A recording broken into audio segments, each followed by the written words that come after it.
नमस्ते, हीअ आकाशवाणी आहे।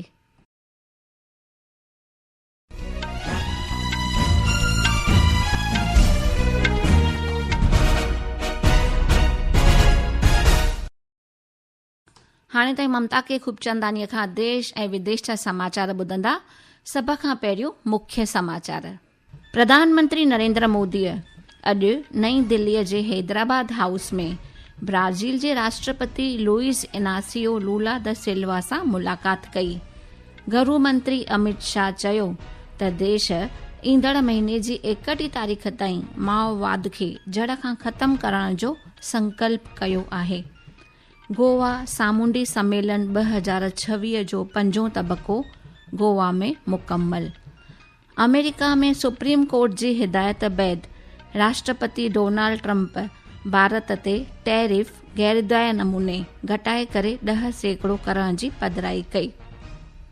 ऐं कोलंबो में ICC T20 वर्ल्ड कप जे सुपर 8 स्टेज में अॼु शाम जो न्यूजीलैंड जो सामनो पाकिस्तान सां थींदो। हाणे समाचार तफ़सीलवार ॿुधंदा।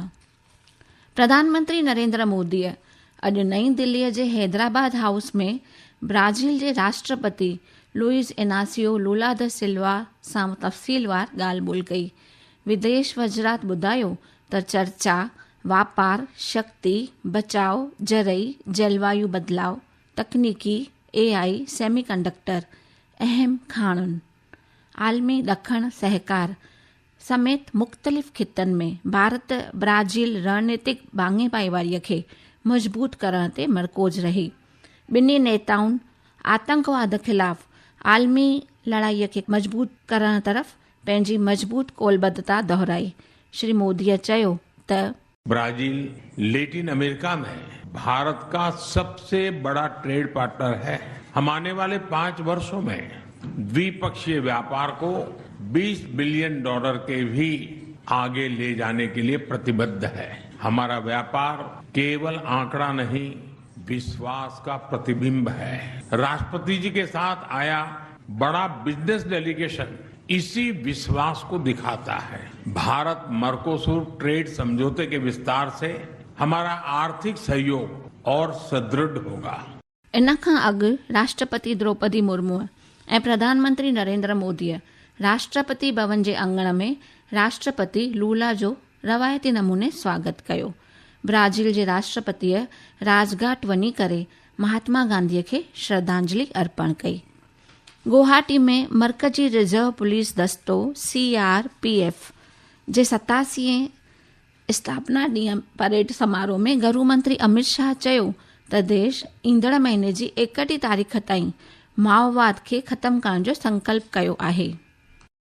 श्री शाह चयो CRPF के जवानों के भरोसे मैं देश की जनता को फिर से कहना चाहता हूं, फरवरी समाप्त होने आया है। 31 मार्च 2026 को इस देश को हम माओवादी समस्या से पूर्ण रूप से मुक्त करा देंगे और माओवाद का संपूर्ण उन्मूलन हो जाएगा।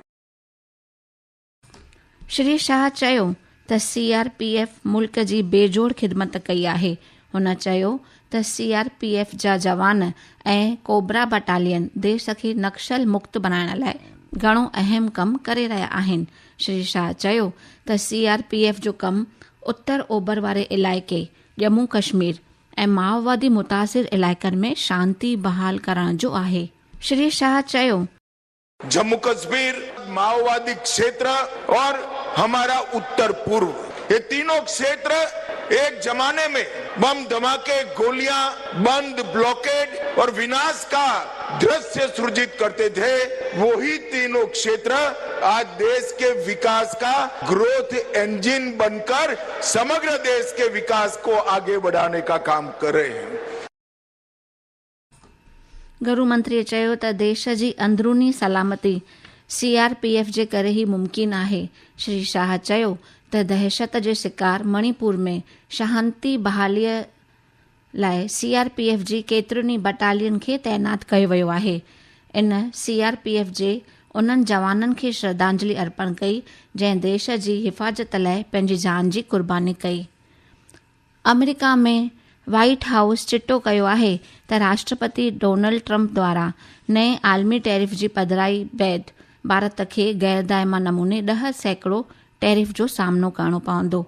इहो नओं टैरिफ IEEP जे तहत लॻायल टैक्सुनि जी जाइ खणंदो।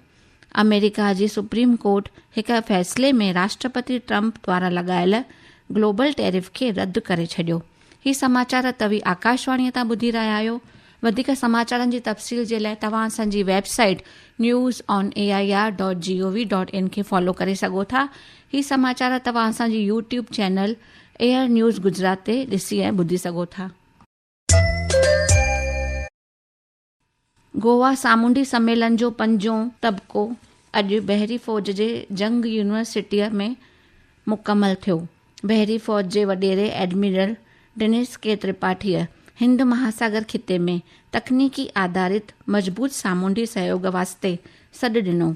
बहरी फ़ौज जे वॾेरे महफ़ूज़ सलामत ऐं स्थिर हिंद प्रशांत महासागर जी ख़ातिरी करण में बांगे भाईवार मुल्कनि सां कमु करण जी भारत जी कोलबद्धता खे दोहरायो।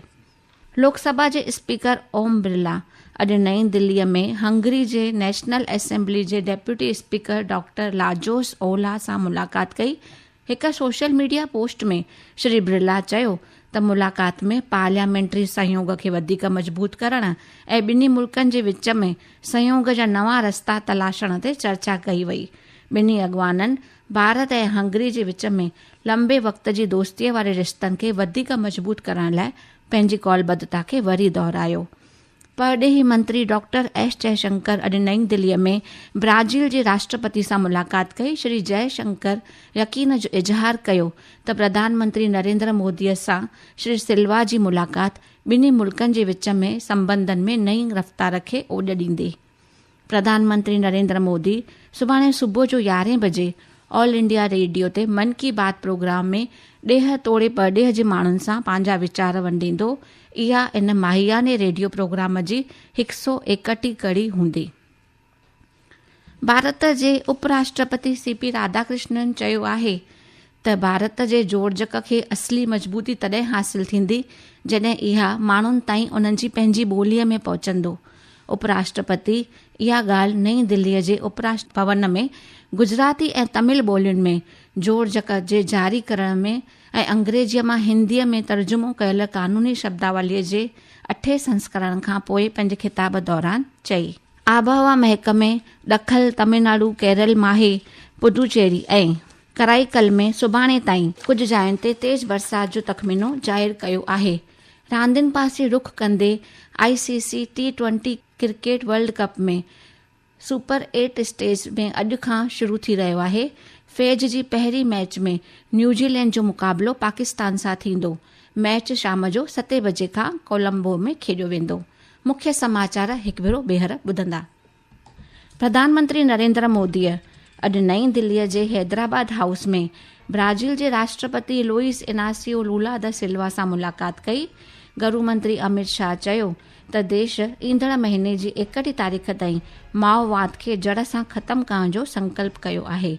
गोवा सामूंडी सम्मेलन 2026 जो 5हों तबक़ो गोवा में मुकमल।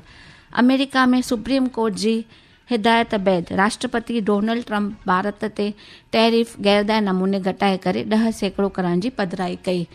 ऐं कोलंबो में ICC T20 वर्ल्ड कप जे सुपर 8 स्टेज में अॼु शाम जो न्यूजीलैंड जो सामनो पाकिस्तान सां थींदो। सिंधी समाचारनि जो इहो अंक हिते समाप्त थियो। मूंखे ॾींदा इजाज़त। नमस्ते।